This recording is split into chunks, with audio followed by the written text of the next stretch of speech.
Good evening, everybody. The 20th of December, getting really close to Christmas time. We are back for episode 2 of the Mental Dimes NCAA Women's Basketball Podcast. This episode titled, Who's Got Next? With me, as always, hosting is Coach Tuck. I will get his socials up. We can talk about that. Get everything going. First thing, if you want to go hit us up at Mental Dimes on X, formerly known as Twitter. I know that's kind of how they say it. You can hit me up directly at NG Triplet, and you can get with Coach Tuck at Tuck_Coach. Plus, you can check us out on our YouTube page for any of our past episodes, whether it's college football, obviously past episodes of the NCAA Women's Podcast, which this is. Plus, we've got a great Red Zone Roundup crew doing NFL action, and they've got 15 weeks of content there. So certainly check that out. Obviously, you can also interact with us on our Facebook page, Mental Dimes. So certainly glad to have any of you that are watching. If you're watching live, join the conversation. If not, hit us up at any of those socials. Let us know what you think. Lots to get to this week. Coach Tuck, how's it going? How was your week, and what's been going on? It's been great. A lot of good basketball to watch. Lots of time to watch it with the Christmas break coming up. Getting ready for the parties and all the family events. But there'll always be a TV on, so it's a good time. Absolutely. And for Michigan, the weather is actually going to be pretty nice for Christmas. Balmy 50 degrees. So, hey, for me, that's pretty good. Yeah, that's not bad. That's from where I'm in Fayetteville this week, so it's a little cooler. But 50 is dead of winter down back home, except for maybe a week or two when we get into the 20s at night, that kind of thing. So always a good time. Winter for us, temperature wise, is usually really, really nice. So all right, so let's get started. What do you got for us? What are we kicking off this week? Well, something we were supposed to cover next week, and we kind of promoted it just a little bit, that we had a surprising topic. But with so much being made about UConn, their dynasty coming to an end, I saw a YouTube video yesterday that was entitled, UConn Has a Geno Problem, and about how Geno doesn't know how to recruit anymore, and he doesn't know how to coach anymore. Which I think we both agree that's just rubbish. Absolutely. That's somebody needing a story or wanting to write something, and it's really kind of lazy journalism because it's so far from the truth. But it'll get people talking, get people clicking. So I kind of understand, I guess, why they're doing it, but I don't agree with any of that. Yeah, unfortunately, we live in a society of clickbait, and you have to have outlandish takes in order to become popular. And then maybe you can, after you get popular, then you can mellow out. But it does go to a question, and I'm not saying that the UConn dynasty is at an end, but is it at an end? And if it is, who is the next dynasty? So before we get into that, Trip, in your mind, what makes a sports dynasty?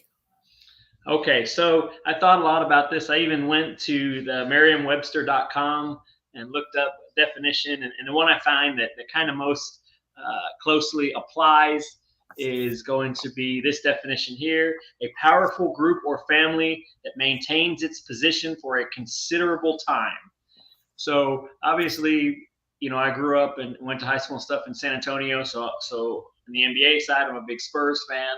And so they've got 5 championships. I would say, for example, that they were not a dynasty, because while they were certainly very good for a very long time, had a streak of 2 decades where they made the playoffs every year. I don't think to be a dynasty, I don't think they met my own personal criteria. And I kind of want to lay that out, and then we can kind of discuss that and talk about where that falls. So I think that a couple of things to be a dynasty. I think it's multiple championships in a short amount of time, and I think that if it's only 3, you've got to have at least 2 of those need to be. You've got to have a back-to-back in there somewhere.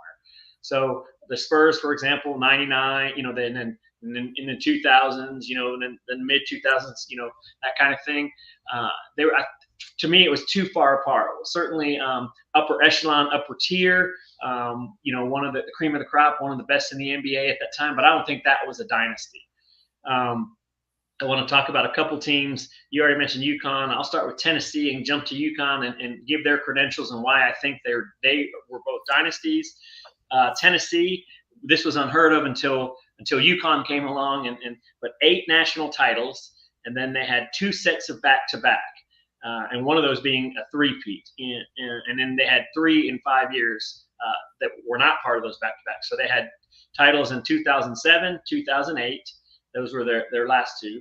Then they had 96, 97, 98. That was their three-peat. And then here, the earliest ones were not back-to-back, but there were 3 in a very short period of time, was 87, 89, and 91. So there, they obviously 8 dating back to 1987 to 2007, but you've got 2 sets of at least 2 back-to-back. You had 1 set of three-peat, and then you had those 3 that were not back-to-back, but they were so close, 87, 89, and 91. Obviously, you don't need 8 titles to be a dynasty, but I think any of those criteria of at least 3 and at least 1 set back-to-back. Then you jump to UConn, who, like as I said, this Tennessee run was unheard of, and then UConn came along and said, well, let's do a little something different. 11 national titles, okay? So they have, dating back to the first one, I think, in 95. Then they had 02, 03, 04. Then they had 9, 10. Then they had 13, 14, 15, and 16. So they had a 4 in a row, and then back-to-back, including that 4 in a row, 3 different times. So, again, I don't ever want to take away from a team that has a title or has 2 titles or 3 titles over a little bit longer period of time. So don't misunderstand the idea that I'm saying that's not excellence, that's not superb, but that is being really, really good in either an abbreviated time span or really, really good at a high level, and then excellence here, excellence there. We talk about sometimes, excellence is a habit that you do every day, and so, like, again, I go back to the Spurs, huge Spurs fan, but I don't think they were a dynasty because I don't think they met that type of criteria. So that's sort of, I read you the definition from Webster, and then I kind of gave you my thoughts on what a dynasty sports-wise is. Love to get your thoughts on that, and then if you differ, what your thoughts would be. No, I agree. I look at when we talk about, I will start with the women's side and then jump to a bigger definition. But when we look at women's dynasties, obviously Tennessee, they had 4 national championships in the 1990s and then 2 on the bookending decades. UConn won half of the national championships in the O's and the 10s. Those are obviously dynasties. When you talk about women's dynasties, the only other one that you can really maybe add in is Louisiana Tech from back in the 80s. That was back when, I think it was it 1982 or 1983? I think it was 82 was the first time the NCAAA did a national championship for women. And they were very instrumental in the 80s of being a powerhouse. But when I look at dynasties, and I'm going to agree with you, I don't think the Spurs were a dynasty. When I think about NBA dynasties, I think the Chicago Bulls of the 90s, and I think of the Boston Celtics of, I think it was the 60s. 60s. When they won 8 out of 9, it was. Those are dynasties because of the wins. When you look at football, they talk about the Pittsburgh Steelers. Maybe they were a dynasty. They talk about Green Bay being a dynasty very early on, and it's hard to tell because, they won the first 2, but then after that, it became pretty wide open. When I think of a football dynasty, I think of the Patriots. They obviously, I think they definitely very much fit it. So the Yankees of the 50s were a dynasty in baseball. But my, I guess, definition of a dynasty isn't just about the wins. I think a dynasty is everybody is chasing you, not on just the field, though. Everybody is chasing your personality. When you think of the dynasties, we'll start with the New England Patriots. Bill Belichick and every other gate under the sun, and Tom Brady had personalities that drew people to love them or hate them. I mean, Tom Brady did a 6-part, was it a 6-part documentary series? Right. And it's like, okay, I mean, yeah, you're the GOAT, but was it really that interesting? But everybody wanted to see it. When you talk about Chicago Bulls, I am a Pistons fan from the 1980s. I hate Michael Jordan with a passion. But Michael Jordan, Phil Jackson, these are personalities that polarized. And you could go into the Yankees of the 50s with their manager, Casey Stengel, who was, I didn't know much about him, so I looked him up. When he was a major league player, he caught a bird with his hat in the outfield, put the cap on with the bird underneath it, walked up to the plate, tipped his hat, and let the bird go flying out. I mean, that's just kind of iconic. And he had his own way of speaking called Stegelese. So he obviously was he wasn't polarizing, but he was that guy who drew people to want to listen. Red Auerbach lighting up the victory cigar while the game is still going on and nearly getting to blows with officials. Like, he was a guy. When you look at the women with UConn and Tennessee, Gino and Pat Summitt are larger than life figures. They're polarizing figure. Like, most people love Pat Summitt now with how life ended up going for her. Sure.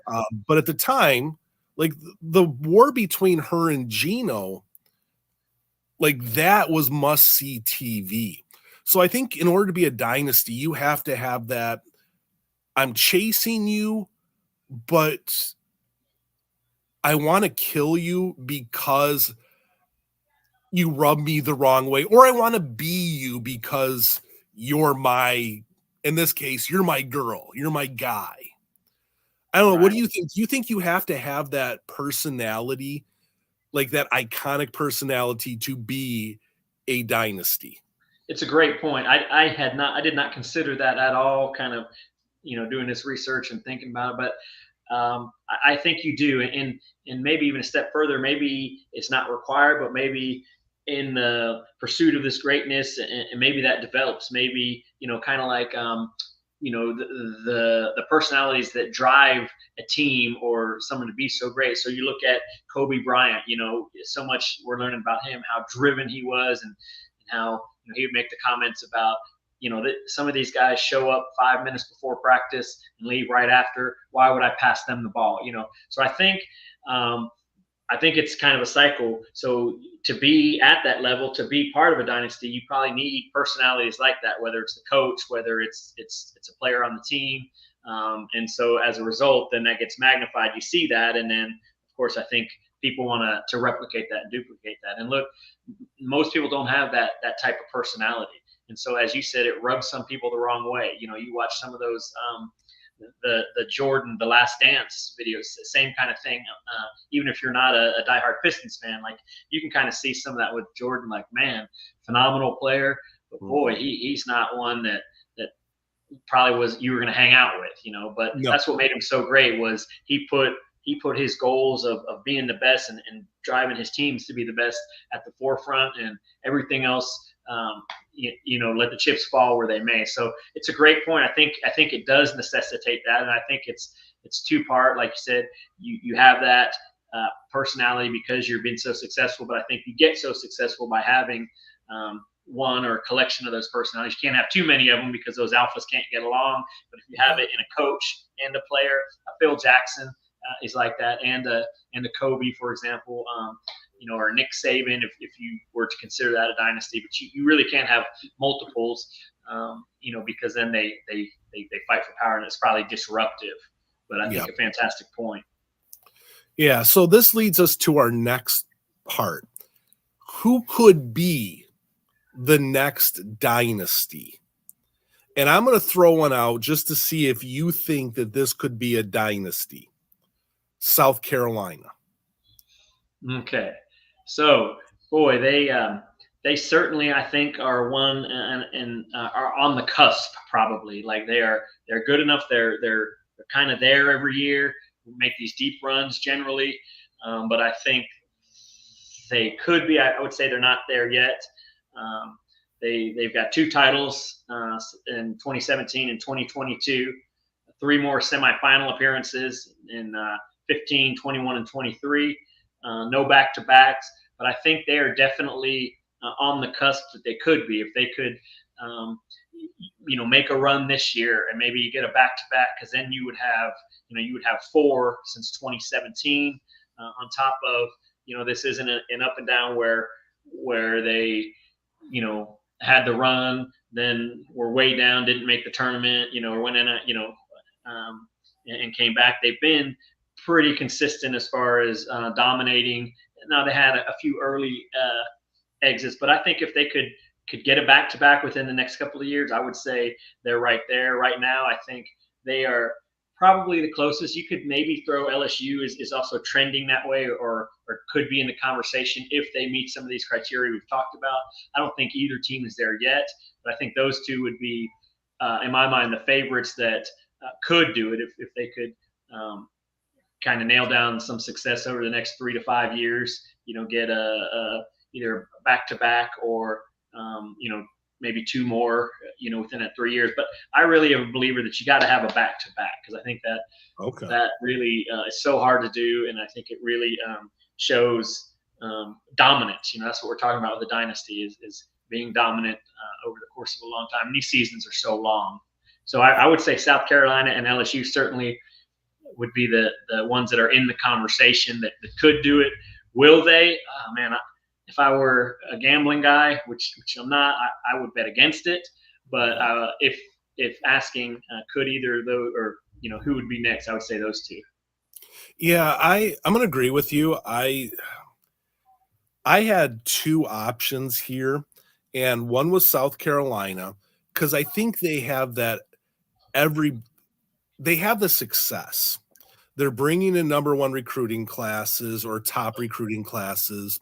They're winning. You say they have 2 national championships. Dawn Staley ordered the championship banner for the COVID season because they were number 1. So in her mind, they have 3 on that. My only thing is, I don't know if there is a big enough personality to be my definition of a dynasty. I think Dawn Staley is a phenomenal coach. As a big UConn guy, I mean, I'm a huge UConn guy. So South Carolina has kind of always been, not always, but recently it's like, okay, that's our competition. Like, but Dawn Staley is a likable person. I really got a ton of respect for her this year. I don't know if you saw the news that 2 of her players blew kisses at the other team after they made buckets. And Dawn Staley came out and said, yeah, that's not how we do things here in South Carolina. Like, we don't need that. We play. And I feel like, I think she has imparted a personality of tough as nails on the team. I love the fact that she plays the depth that she does. I think she has all of the things. I just don't know if I think she's just too normal of a person. Like, I don't know that she is out there enough to get that, wow, this person is super, super funny, or I super, super hate them. Right. I think she's a normal person. And I don't know that you can be a dynasty and be normal in that way. Right. I will say though, she's got some. I'm sure we've all seen this quote about, the problem is y'all have league dreams with backyard work ethic, and your parents applaud that. So I think she does have some of that, like you said, tough as nails. Mhm. I don't know, that yeah, that she is. I won't say comfortable because she's definitely comfortable, but she's definitely maybe not someone that you knew if Phil Jackson would step into the limelight, create a little controversy if he felt he needed to take some of the pressure off of the team. So he Yep. would absorb that. He would step out and maybe say some outrageous stuff to get everybody kind of talking about him, and then let the players play. I don't know that she's that type of leader, but definitely a great X's and O's. But to your point, I don't know that there's that dynamic. Either villain mentality, or a kind of a larger than life personality that is forefront for that program. I like what you said, villain mentality. I like that. That's definitely not her. Would I send my daughter to play for Dawn Staley? Yes. Obviously, it's very hard to get to play for Dawn Staley because you have to be amazing. And I'm sure a lot of people would love their daughter to play for Dawn Staley. But is she a person that I would want my daughter to play for? Yes. Because I think the way I remember listening to a interview that she gave when Asia Wilson was there. And I happened to be at that Final Four in Dallas when South Carolina won their first one. And Dawn Staley gave an interview and was like, she's like, I realized that Asia Wilson had to be coached differently. And that if I coached her differently, she was going to be amazing. And so I did, and she was. Like, I like that. She seems to adapt.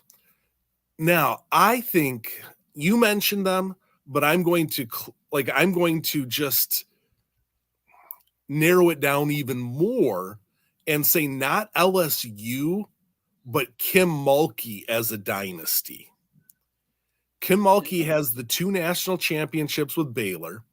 She has one with LSU. She's put together a squad that could do it again this year.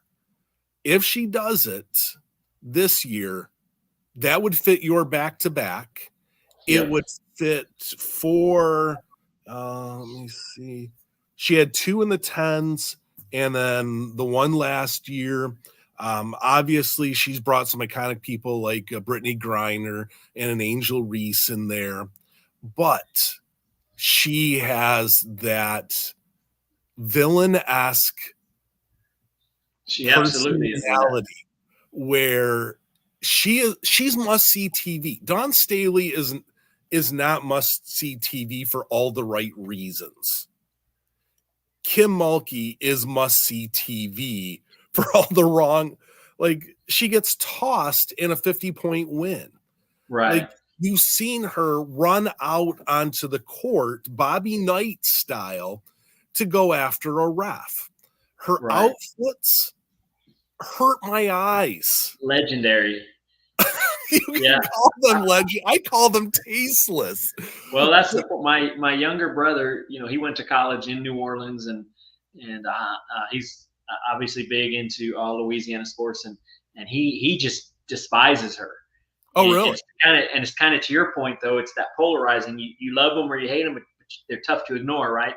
So, and he recognizes how good she is. He doesn't like the outfit, that kind of stuff. But to your point, that's exactly giving someone something to talk about. Now you've got this larger than life personality that's front and center, that you can love, you can hate, but they're there, that they're making a statement. And when you can't think LSU basketball without thinking of her.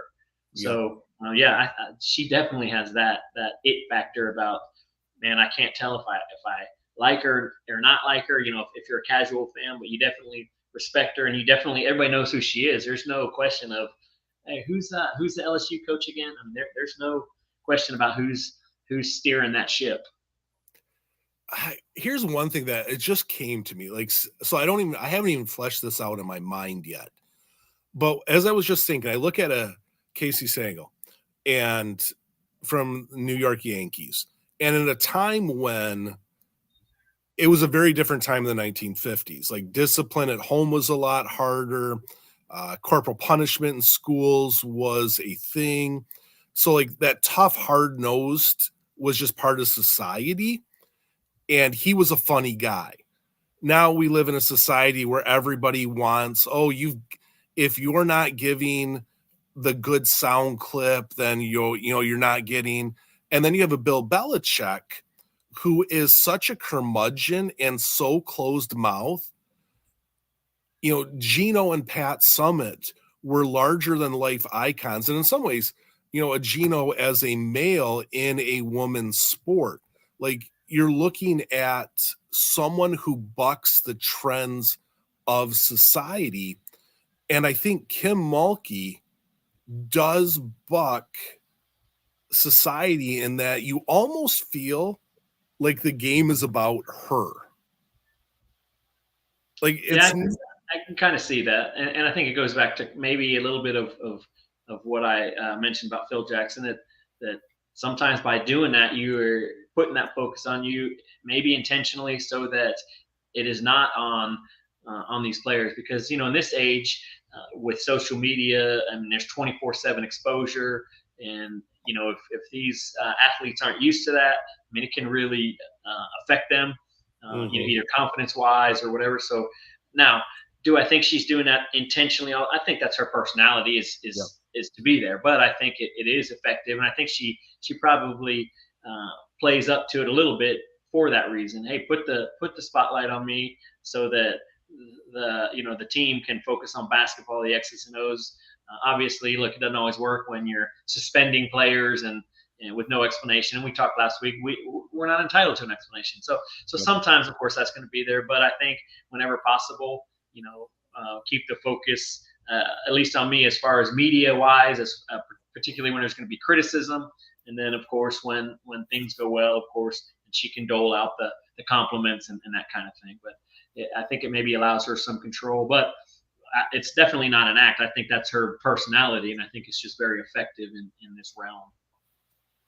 All right, so switching from this to a team that we did not discuss as a dynasty, but I know it's a team near and dear to your heart, and they had phenomenal success in the 2000s and the 2010s and are getting back to relevance.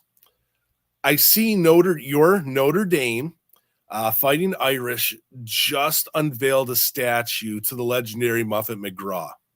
Absolutely. What does that mean to you Notre Dame fans? It is.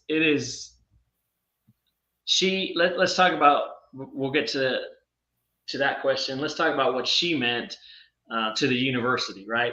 And I'll give her some resume, and then I'll get back to your question. So before she stepped on campus in 1987, Notre Dame had never made an NCAA tournament appearance. Now, the tournament hadn't been around as long, but she transformed Notre Dame. And let's talk a little bit about what she has done. She has 38 total years head coaching in college. 33 of those were at Notre Dame. In that time, she has 2 national titles, 2001 and 2018, 9 Final Four appearances. She was the AP Coach of the Year 4 times, 2001, 2013, 14, and 18. She is a member of the Women's Basketball Hall of Fame and the Naismith Basketball Hall of Fame, 2011 and 2017, respectively. Total wins for D1 on the women's side, if you go by total wins, number of wins, she's number 6 all time with 962. That includes her stats at Lehigh. And if you go by winning percentage, she's number 11 with 76.2%.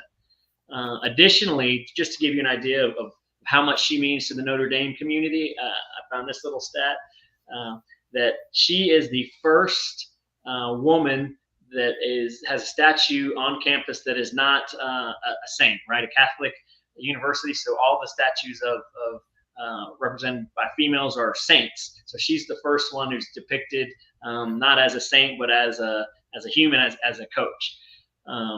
What she meant to Notre Dame is she put women's college basketball on the map. She made them a contender. She didn't just make them competitive. She won the whole thing twice. She is Notre Dame women's basketball. When you cannot think of the Fighting Irish women's basketball without thinking of Coach McGraw and everything that you would hope for when you hire somebody new, particularly when you haven't had success. You've never made the tournament. Well, we hope we get somebody in here that one gets us, helps us win, gets us to relevance, gets us to the national, gets us national attention. But really, you want to win. 9 Final Four appearances, 2 titles, and longevity and continuity, which we've talked about, particularly in the other show, the college football one. I mean, she was there 33 years. She retired in 2002, and her, as I said, overall, she has 962 total wins. Her record at Notre Dame was 848 and 252, which is a 77% win percentage, just at Notre Dame. She was 88 and 41 at Lehigh, as I said, 38 years coaching. The day that they were doing the statue, she had been at like a food shelter handing out food. They came, they said that she spoke for less than 2 minutes during her acceptance. Just a very humble individual who is very driven towards serving others. So she is Notre Dame women's college basketball. They're synonymous with it. You can't think of one without the other. So excited for her. So thrilled that she's getting that recognition. And obviously Notre Dame, right now in the thick of things basketball wise as well. So I'm sure she's thrilled for that as well. But boy, what a great honor for her. And it's not just a testament to her. It's those players she coached and her assistant coaches and the whole package. But getting that acknowledgement is I think a really big thing. And so proud of her and so excited for her. Yeah, and I have been to Notre Dame's campus, and you talk about the statues of the saints, and it is a beautiful campus. And being under the Golden Dome, it's just a surreal place, and to have her there, I cannot agree with you more. She is Notre Dame basketball. And I would almost say, I know this isn't true, but when I think of Notre Dame, I think of football, I think women's basketball. I think Lou Holtz, I think Muffett McGraw. Like, I think she is just as much, she has got to be one of the biggest icons well, yeah, she has twice as many championships as Lou Holtz. He got one in I think it was 89. And then she's got 2, but yeah, she's definitely, those two are when you, as you said, you think football and you think women's college basketball, two icons of their respective sports, both at the same school. Yeah, she's definitely Mount Rushmore in Notre Dame. You would have to think. So no, I think for me, especially as someone who watched her and Gino go toe to toe, I don't think you can say either one of them made each other, because Gino had, that adversarial relationship with Pat Summitt. But right, when Tennessee started to go down, Muffett filled that. And I think it was great for women's basketball, because you see the end of a dynasty, and now you have this Cold War 2 superpower programs that do not like each other. Muffett and Gino still take shots at each other. And I mean, there's definitely that adversarial relationship that I think was great for the sport. But, I think when you look at it, I think one of the biggest things is for both Pat Summitt and Muffett McGraw, they both showed that women can be major players. And you have to think that has paved the way for even women starting to get into men's sports as coaches. So the success that they had, and not just the success, because there's been a lot of successful coaches, but their personalities were so big that it opened people's eyes to what they could do in the brand of basketball that they played. So, I mean, I think she has a much bigger, when I was doing research, everything was just about the impact that she has made for young girls and young women that want to pursue basketball and pursue coaching. Yeah, I mean, you look at a Becky Hammond, going down Yep. that road, and certainly I would imagine that Coach McGraw at least was in her mind, Becky Hammond's mind at some point, kind of seeing the success she had, from being a player to a coach, and the success she had and the longevity, at one school, which you don't often get sometimes on the men's side. The Krzyzewskis are a little bit more rare, but we saw it with Summit and with Gino and with McGraw, kind of building that program for the long term. I definitely think you're right. I think that's a point I missed is maybe the influence that she had in shaping the ideas of other women to recognize, yes, we can do this. She's shown us the blueprint. She's shown us that Coach Summit has done the same thing, that it can be done, and they've done it the right way with class. None of the allegations of any kind of wrongdoing in their programs, that kind of thing. Yep. Agreed. So I think Becky Hammond is, obviously that was what I was thinking about, but you're starting to see, as I'm a big Michigan football fan. Jim Harbaugh brought on a young female, just postgraduate student to work with the quarterbacks.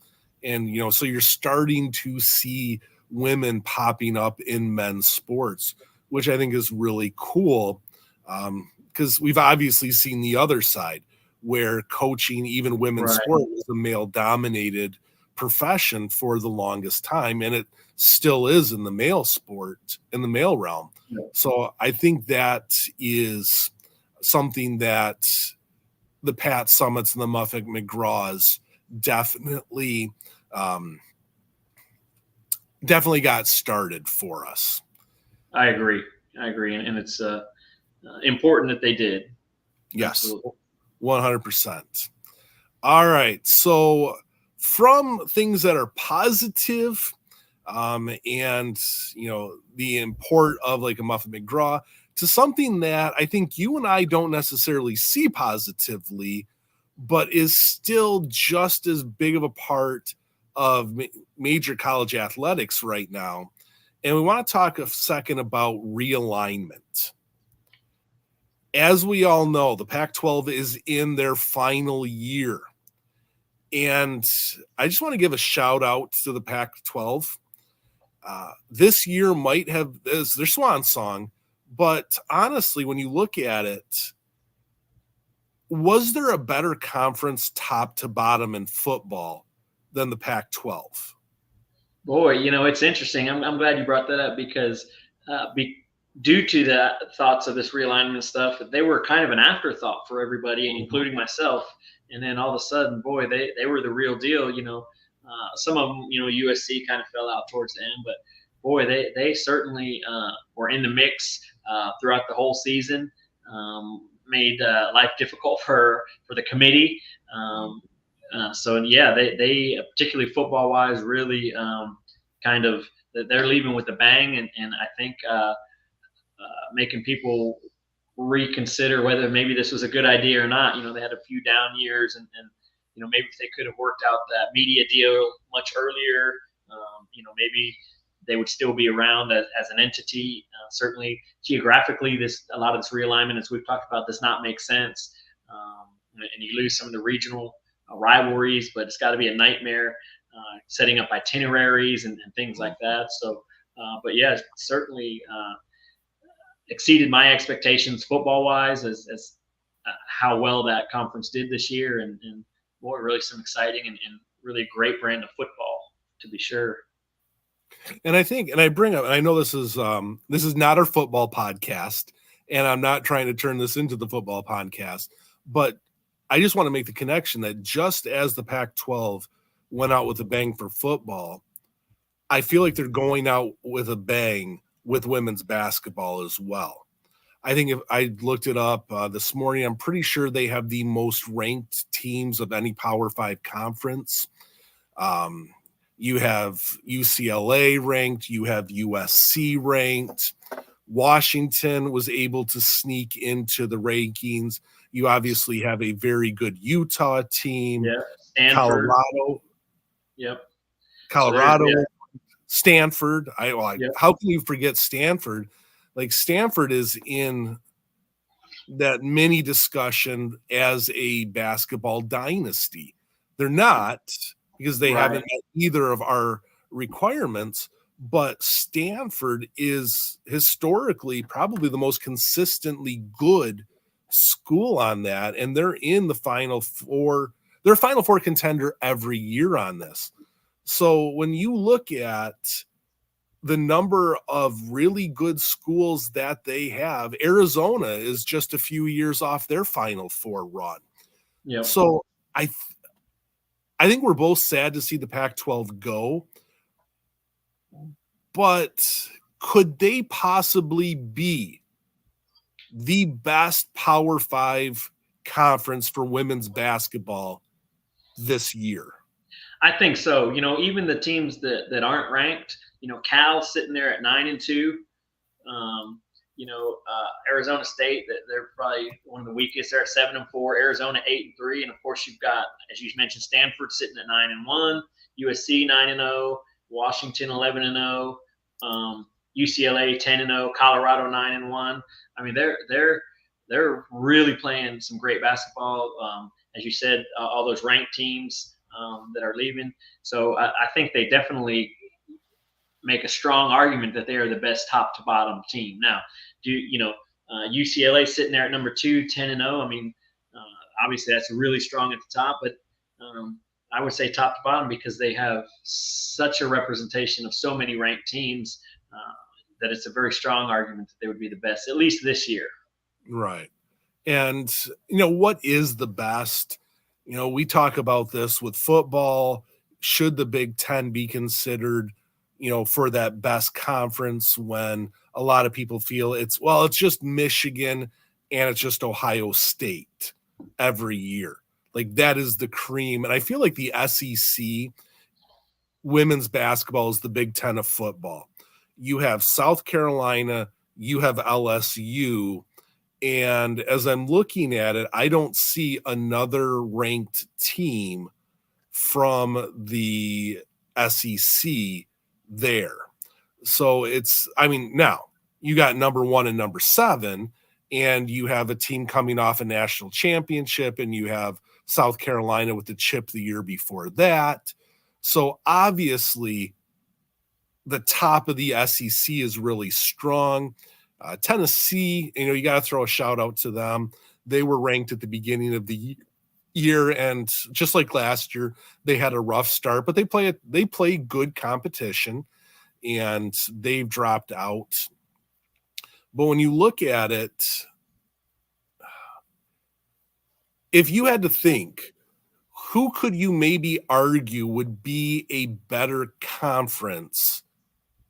And I don't know if you put much thought into this, but if you had to go with one conference to say, no, it's not the Pac-12, it's this conference right here, who would it be?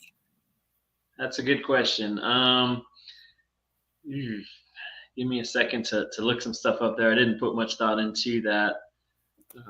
And so while you're looking, I'll throw out the ACC would, in my mind, be maybe that next one. NC State, obviously, sitting at number 3. You have Notre Dame at 14, Virginia Tech at 15, Louisville at 19, Florida State at 21, UNC at 24. Other than NC State, I don't feel like you have that one dominant team.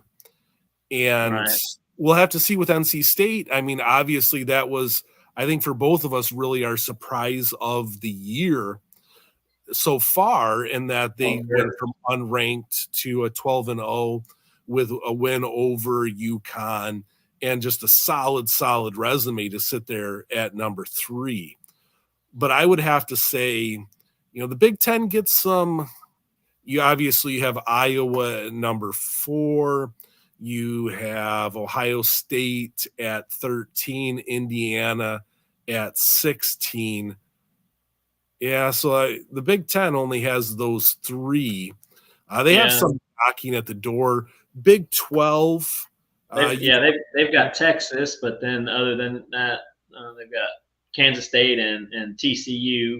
And Baylor.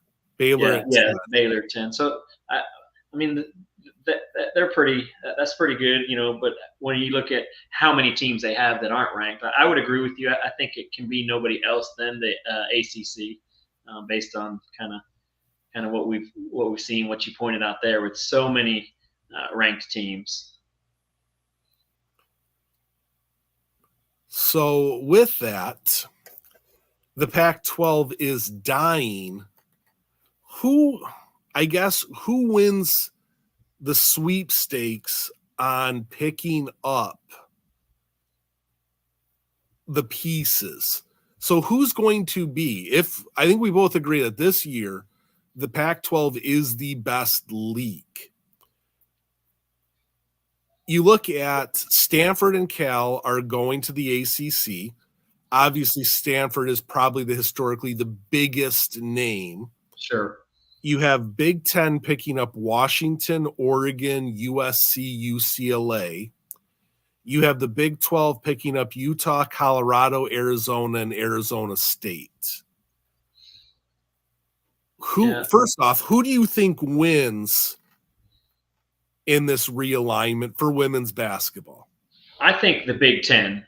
Now, look, the ACC getting Stanford is huge, and so that's probably maybe the biggest pickup. But it's really one team. Cal is not historically a dominant team. The Big Ten getting UCLA is huge. Obviously, USC, and then at least in the short term, because they've got Washington sitting at 23, USC at 6, UCLA, but even Oregon. I think the Big Ten wins because I think you're adding more quality teams. You don't have maybe any one team. UCLA, you could make the argument, but you don't have that one team that matches Stanford, but you're getting a handful of really good teams to enhance the caliber of play and the competition within the Big Ten. So I would say it's the Big Ten. Yeah, I think UCLA to me was always Stanford number 1, then UCLA as a brand, then probably Oregon as the next biggest brand. Oregon is a little bit down as of late. I think USC was, to me, usually an afterthought until Juju Watkins. Right. And a really good recruiting class this year, and I believe another good recruiting class coming in next year. So I think if you would have looked at this 2 years ago, I might have still gone ACC wins the realignment, just because Stanford is so much. It would be like picking up Georgia in football. It would be like picking up a Michigan in hockey. It would picking up a Nebraska in volleyball. Something like that. Or Texas, I guess. Texas, yes. So now, I think with the way USC is trending, I'm interested to see the Washington. Their schedule has had a few decent moments, but their schedule hasn't been phenomenally tough. But they beat a good Washington State team that everybody was really high on. Right. So I think those 4 are a lot more solid. Utah and Colorado, they're having good seasons. And I think they're both really good upper class led teams. I want to see what happens to them in the next 2-3 years. Now, what I think is interesting with Colorado, I think they could benefit from the Coach Prime effect. I mean, honestly, the hoopla around, that there's so much buzz and excitement, and obviously, the University of Colorado is getting so much notoriety. So I could see some of that spilling over. You could use that in recruiting. Look, there's going to be some national exposure, maybe not right away for women's college basketball, but you're going to be, on the campus where they're going to have, game day for football, and I could see some of that excitement maybe helping them recruit a little bit, and maybe keeping them kind of where they are a little bit. Sitting at number 8, I think obviously that's going to help recruiting, but now you've got this other buzz. I think that is maybe an unanticipated benefit to all the other sports. Just based off of what Prime has brought, the exposure and the excitement. And we do know that football drives a lot of things. And we know that, especially with men's basketball, less or so, but football, good seasons and deep runs do increase the enrollment, or at least the application of schools. So that will be interesting to see. I hadn't thought of it that way. So I guess in a couple of years, we'll see, does Colorado take a step back, or do they even grow? Right. I guess my take was, once like a Quay Miller, and I'm just blanking on their point guard's name, but she's an absolute jet of a player. And it's going to bother me. I'm going to have to look that up. But when you lose some of and the Von Lay girl is an upperclassman in the post, she's a beast as well. When you lose some of these, I worry, but maybe Prime will bring in the women as well as the men. Yeah, we'll see. So would you say that the Big 12, though, lost on this? When you look at what the ACC got, you look at what Big 10 got, do you think the Big 12 is looking at their take from a women's basketball perspective and say, yeah, we didn't win this one? I think so. I don't think it's horribly inequitable. They didn't get really any of the top teams, Stanford or UCLA, but they didn't get terrible teams. They didn't get teams that cannot compete. So I think, from a number standpoint, I think they're going to be happy to get a multitude of teams, to have a strong conference as far as numbers that you have, so that you can have good competition. And look, at least this year at number 11, Utah, number 8, Colorado, and then both Arizona and Arizona State, for the moment are winning, 8-3 and 7-4. So surely I think they would have liked to have had a Stanford or UCLA, certainly USC this year. But I don't think it's so lopsided. They're getting good quality, decent quality, and they're getting more of them. ACC is just getting the 2, whereas the Big 12 is getting 4 teams, which helps strengthen their position as a conference. So I think they're okay with it, but I do think that they're probably feeling like they didn't maybe get what they would have hoped for. Yeah, and just a note on Arizona, their starting center just stepped away from the team to focus on her academics. So we're going to see how that's going to impact Arizona. Big shout out to her. She's a pre-med student and wants to focus on becoming a doctor. And so all the love to her for making that tough decision. Sure, that's impressive. It had to have been tough to give up a sport that she's obviously played for a long, long time. And, we could talk about how with women's basketball, the WNBA does not pay enough to make it worthwhile to give up on your career goals. I guess, let's be honest, the doctor is going to make more than a WNBA star. And in the NBA, I don't know that there are many doctors that make anywhere near, Correct. Probably, the top doctors making what the journeyman, the league, the vet minimum is. Right. So I give a lot of props to her. Obviously, her parents raised her to really respect education. And so props to the parents as well. I also, I don't know. I obviously the Big Ten is the winners, but I don't know if I see the Big 12. They might not be the losers just because of the depth that they got.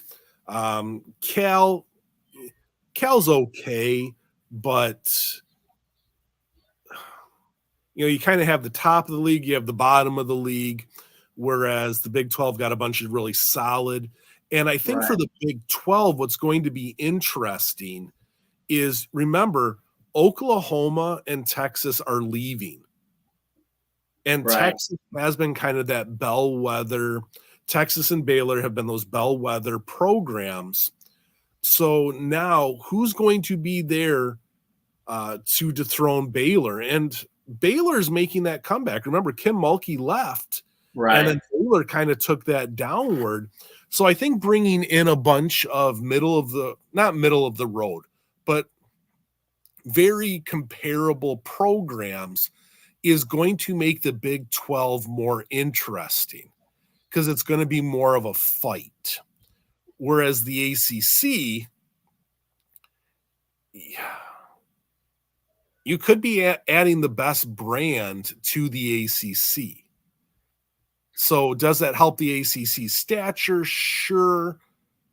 But is it good to bring in the free agent that is now top of the heap? Yep. Anything else you want to talk on realignment? No, I think that was pretty much it. I think it'd be really interesting to see how it plays out, but I think it was a great conversation. All right, so a very quick thing, and maybe we can wrap it up on this. Any takeaways, favorite game, or anything that jumped out since we recorded last? Here's what I found, that not a specific game, but I think just and it kind of it's one of the teams we just talked about, but UCLA with their win over number 13 Ohio State, right? They got their 10th straight win. It is their second straight win over a ranked opponent. They beat FSU 95-78, and it's their third ranked team of the season. And they beat number 6 at the time, UConn, 78-67. So they are sitting, 10-0 with 3 wins against ranked teams at the time. And so by way of comparison, South Carolina has wins over 4 ranked teams. Number 10, Notre Dame, a blowout, 100-71. Number 14, Maryland, a blowout, 114-76. A little bit closer game against number 24, UNC, 65-58. And then number 11, Utah, 78-69. So my takeaway is that I really think that it is maybe we're on a collision course in the tournament somewhere between a really good UCLA team. And of course, we kind of everybody knows how good South Carolina is, has been, can be. But UCLA, they're sitting at number 2, so everybody knows they're already good. But really, 3 ranked wins in the first month of the season, first 10 games is pretty impressive. And I think they've certainly earned their number 2 spot. They shouldn't be number 1. South Carolina has earned that, but I think that they're certainly put out a really good early season resume. Really good scheduling, because you're playing these ranked opponents and getting quality wins. So my takeaway is just, I guess, kudos, shout out to what UCLA has been able to accomplish so far this season. That was one of mine as well. And I think when you look at UCLA, one, that was a game at Ohio State, which is a really cool stadium. It's a tough place to play. And I watched large chunks of that game, and then I had to leave. I had to go somewhere, and I missed the last about 5 minutes when Ohio State kind of put on a run to make it a little bit closer. So, but UCLA was handling them. UCLA handled UConn pretty convincingly.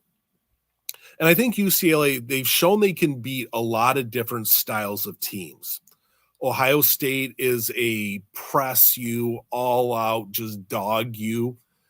Florida State has a dynamic, ball dominant guard, and they handled them with ease.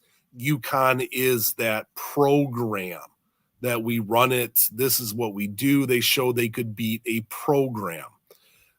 I think when you look at their wins, they're showing they can win a lot of different ways. And they really haven't had a true close game. The Ohio State game got close at the end, but I think maybe UCLA just coasted a little bit there at the end and things. Like I said, I didn't watch the end though, so I still have to watch that. But South Carolina was behind against UNC and had to come back. They were having some fits with Duke, and they had to come back on that. Utah, they let Alyssa Peely go off for 40-something. And that was on a night where they had just lost their second leading scorer, I think the day before, in Neepkins. So, and they were already down a starter. So they struggled against a team down 2 starters. I mean, I still think South Carolina's phenomenal. They're still one of my favorites to make it to the Final Four. But I might put UCLA ahead of South Carolina if it was me. I thought the Maryland win was it was overrated. I don't think Maryland's that good. I think they got in based on the hype of who they are. That's how they got ranked so early. Would I be surprised to see them ranked again? No, I wouldn't. I think there are enough wins in the Big Ten where they'll come back and they'll win. But so that was one of my big ones. The other one, I thought Baylor over Miami. That was Miami's first loss, and I think that was the first step in showing maybe Baylor's back. They had a really tight, well-fought game in the NCAA tournament last year against UConn, where physically they gave UConn a lot of fits, and that has just progressed into this season. So I'm really interested to see how Baylor's season goes and if they're real on that. So those were my 2, and I really am looking forward to see. Let me see if I can just pull it up. I think Louisville and Washington are playing, or it's a final. Louisville beat Washington 59-51. So I think Washington is going to fall out of the rankings. But I think that was a huge, much-needed win for Louisville after getting handled by UConn. So I guess that would be – I will add in – and I also want to see Zaga, Arizona, how that game went. With Arizona losing their center – see if we can get an update on that one. Gonzaga went into Arizona and beat Arizona 81-69. Okay. So I think that's a huge, that's one of those marquee wins that's going to help Gonzaga keep rising up the ranks. So I think that was a big win for them. So congratulations to Gonzaga on that.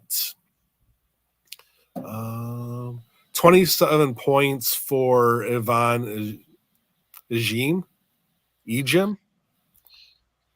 So great game from her tonight in that win. So congratulations to Gonzaga.